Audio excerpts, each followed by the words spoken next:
শোনো মানুষ, আল্লাহকে ভয় করো। কিয়ামত দিবসে সব চাইতে কম আযাব যাকে দেওয়া হবে, তার পায়ের নিচে একটা কয়লা রাখা হবে জাহান্নামের।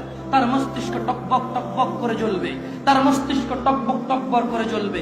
এই ব্যক্তি মনে করবে আমার চাইতে বেশি শাস্তি মনে হয় আল্লাহ তাআলা যত মানুষ সৃষ্টি করেছে আর কাউকে দেয়নি। অথচ আল্লাহ সুবহানাহু ওয়া তাআলা, রাসূল সাল্লাল্লাহু আলাইহি সাল্লাম বলেছেন, এর চাইতে নিম্নমানের শাস্তি আর কাউকে দেওয়া হবে না, যার পায়ের নিচে শুধু একটা কয়লা রাখা হবে, তার মস্তিষ্ক টকবক টকবক করে জ্বলবে।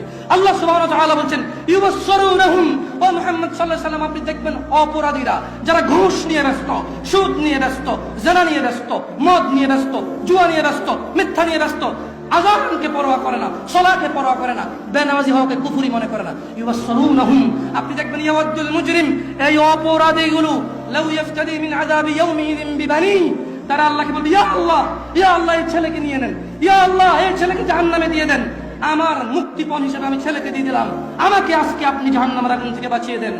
ওয়া সাহিবাতিহি ওয়া আখি, অপরাধী অপরাধ করে মৃত্যুবরণ করিও না মুসলিম।